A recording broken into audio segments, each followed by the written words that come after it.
Hello students and welcome to first lecture of financial management. Today we are going to discuss very first topic of unit 1. Our topic of discussion in today's lecture will be Introduction to Financial Management. Here are the objectives of today's lecture. The first one is to develop the conceptual understanding of financial management as a function of management. The second one is to familiarize students with scope and objectives of financial management. The third one is to apply the acquired knowledge in real life situation.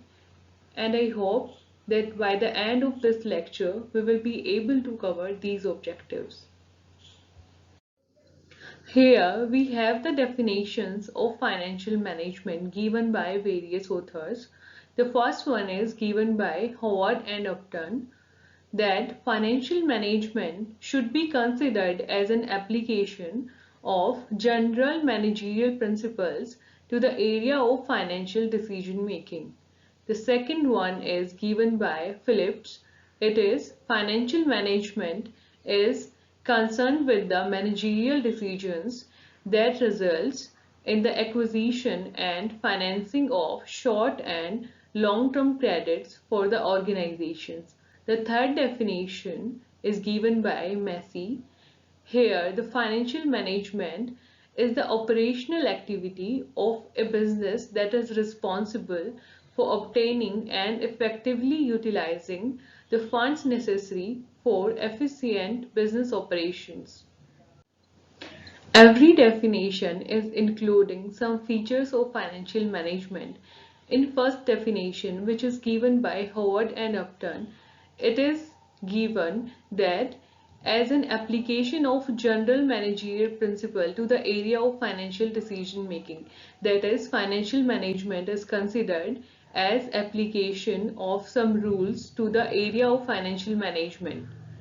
And in second definition, which is given by Phillips, the feature we can identify here from financial management definition is that funds can be acquired and financed from short-term and long-term credit of the organization. The third definition, which is given by Massey, highlight the feature that financial management is responsible for obtaining and effectively utilizing the funds necessary for efficient business operations. So all three definitions gives some features of financial management.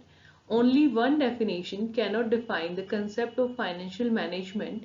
That is why I have included three definitions given by various authors according to their opinion regarding financial management. So this is how we can define financial management. Now let's talk about finance as a function of financial management. Finance refers to arrangement of money at the time when it is required by business organization. Finance function involves the acquiring and utilization of funds necessary for efficient business operations. Finance is the lifeblood of every organization. Without finance, the things in business organization would not run smoothly. As blood is required for human body, finance is required for business organization. As without blood, a human body cannot work. In the same sense, without finance, the work of business organization cannot run smoothly. Now, the question arises that from where a business organization can arrange finance. So, a business organization can arrange finance from three types of source of finance, and these three types of source of finance are: first one is long-term finance, second one is short-term finance, and the third one is medium-term finance. Now, let's talk about these source of finance in detail.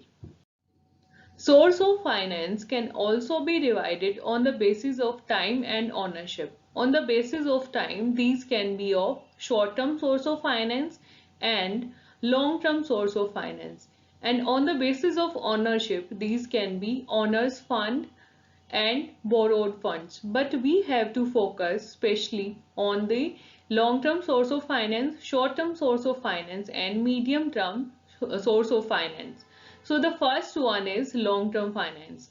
In long-term finance, amount of funds required by business for more than 5 years will be considered as long-term finance. That is, when business organization need funds for more than 5 years and they acquire it through any way, then it will be treated as long-term source of finance. The example of long-term source of finance can be proprietors fund, or also call it owner's fund. The second one is borrowed capital. If we talk about owner's capital, it can be acquired by issue of shares, that is, equity shares can be issued to acquire owner's capital. The second one is retention of profit, that is, retaining of business profit within the business. And the borrowed capital include issue of debentures, loans from financial institutions, public deposits, lease financing, and foreign investment. So this was all about long-term source of finance. The second one is short-term source of finance. When funds are required for a period less than 1 year by business enterprise, it is treated as short-term finance. That is, when a business organization needs funds for a less than 1 year, then the sources from where the business will acquire the funds will be treated as short-term source of finance. The example of short-term source of finance are trade credit, factoring, bank credit. Bank credit also include loans, overdraft facility, discounting of bills, etc. Then other short-term source of finance are factoring services, the customer advances, and the commercial papers. These also comes under the short-term source of finance. Now let's talk about medium-term source of finance. Amount of funds required by business for less than 5 years but more than 1 year comes under the medium term source of finance. That is, when a business organization need fund for more than 1 year but less than 5 years, then the funds acquired through these ways will be treated as medium term source of finance. The example of medium term sources of finance are loans from banks, lease financing, borrowing from commercial banks, public deposits, and loan from financial institution. Now, what is lease financing? Lease financing is a contractual agreement between the owner of the asset and the user of the asset, that is, the lessor and the lessee, where owner permit the user to use asset on the payment of lease rent for a specified period of time. So these were the type of source of finance from where a business can acquire finance. That is, long-term source of finance, short-term source of finance, and the medium-term source of finances. Now let's talk about the scope of financial management. Four types of decisions are there which comes under the scope of financial management, and these we call major scope of financial management. The first one is investment decision. Under investment decisions, risk is evaluated, cost of capital is measured, and profits are estimated from a given project. Two major components of investment decisions are there. The first one is capital budgeting and the second one is liquidity. If we talk about capital budgeting, it is concerned with the allocation of funds in fixed assets and the benefit of which is to be achieved in future. The capital budgeting also involves decisions with respect to replacement and renovation of old assets. Now, the second scope of financial management is financing decisions. It is concerned with financing mix or financial structure of the firm. The finance manager must develop the best finance mix or optimum capital structure for the enterprise so as to maximize the long-term market price of share of the company. The third scope of financial management is Dividend decision. In order to achieve the wealth maximization objective, an appropriate dividend policy must be developed by the finance manager. Finance manager has to decide whether to distribute all the profits in the firm in form of dividend to shareholders or to distribute a part of profit to the shareholder and retain the balanced profit in the business. This can be considered by considering investment opportunities available in the market. The fourth scope of financial management is working capital decisions. It is related to the investment in the current assets and current liabilities. Current assets are those which can be considered into cash within 1 year of time period, and example of current assets are cash, debtor, and short-term securities or investment. The current liabilities are those liabilities which are likely to mature in 1 year time period.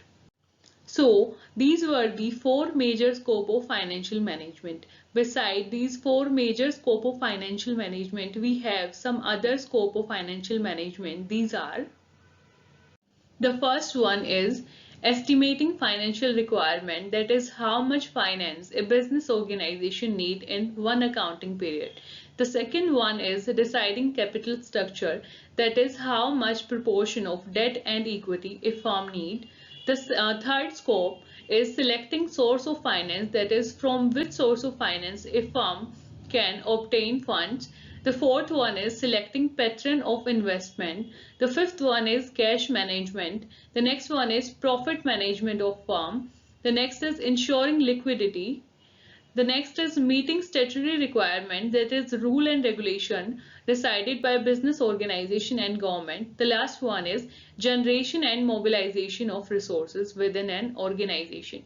So these were the scope of financial management. Next topic is profit versus wealth maximization. We all know that profit maximization and wealth maximization both are the main objective of financial management. Now we have to differentiate between them. Why? Because these two are very different in nature. So I have given you 6 points of differentiation between profit maximization and wealth maximization. So let's discuss all the points one by one. The first one is under profit maximization. A business, being an economic institution, must earn profits to cover its cost. So it is duty of every business enterprise to earn profit so that it can cover its cost within time. So it is basically the meaning of profit maximization. While in wealth maximization, what is the meaning of wealth maximization? It refers maximizing shareholders' total or overall wealth. That is, it increase or enhance the shareholders' total or overall wealth. That is, it increase the share price in the market. That is how it enhance the wealth of the shareholder. Now, what is the second point of difference between them? The second is the profit maximization is the traditional method, and while the wealth maximization, it is a modern concept. The third point of differentiation between them is under profit maximization, we ignore time value of money, that is, we don't consider time value of money. The topic of time value of money, I will be discussing that in next lecture. So in this lecture, we just have to remember that in profit maximization, we ignore the time value of money. While in wealth maximization, this objective consider time value of money. The fourth point of difference between profit maximization and wealth maximization, that is, in profit maximization, these objectives help in the process of how to collect profit. That is, it tells us that by performing which activities we can achieve profits, we can enhance our profit. While what is in wealth maximization, to get the objective of wealth maximization, all efforts must be put in for maximizing current present value. That is, we focus on increase the market price of the share.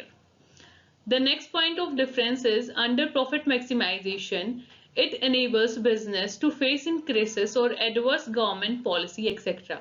That is, whenever the business is in crisis or the adverse government rules or regulation are imposed on the business enterprise by the government. So in those situations, the business can take help of the profit which is earned by the business in advance. While under wealth maximization, by maximizing stockholders' wealth, the firm can operate consistently toward maximizing the stockholders' utility. That is, basically, under wealth maximization, the business firm focus upon increasing the market price of the share. The last but not the least point of difference between both is that is under profit maximization, this objective implies smooth running of business and it can be for short or long run. That is, if business is having some profits, it will help business to running smooth in both the short run and the long run.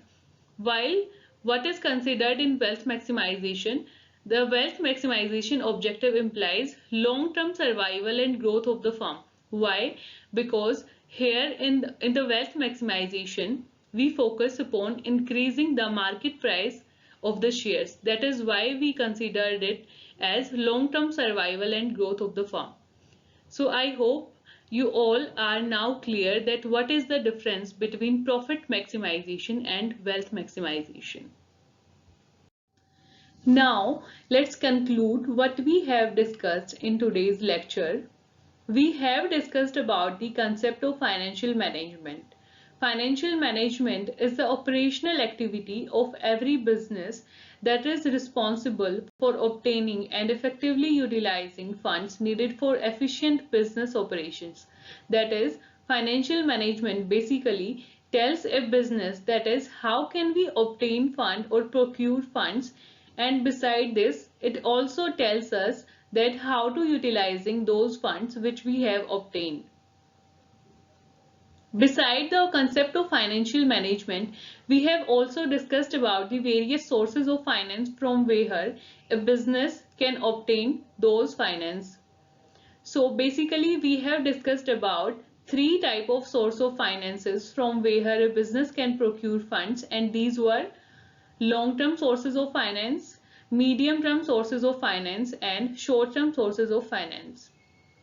Beside these, we have also discussed about scope of financial management. So in scope of financial management, we have discussed many, but the four main scope of financial management which we have to remember were investment decisions, financing decisions, dividend decisions, and working capital decisions. In dividend decisions, we identify that the profit which we have earned from business, we will retain them in our business or we will distribute these profit to the shareholder as in form of dividend. We have also discussed about the objectives of financial management. The main objectives were profit maximization and wealth maximization. Beside these two, we have also discussed other objectives of financial management. So we can identify that the main function of financial management which help in harmonizing individual motives and enterprise goals are profit maximization and wealth maximization. Beside this, we have also discussed about the difference between profit maximization and wealth maximization. So this was all about the financial management. Here, I have given you some practice questions which will help you in self-evaluation. That is, you will get to know how much you got from this lecture. So the questions are, first one is, what do you understand by financial management?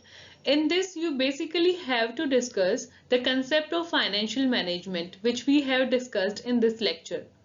And also, you have to discuss four major scope of financial management. The second question which you have to give answer is differentiate between profit maximization and wealth maximization in context of financial management.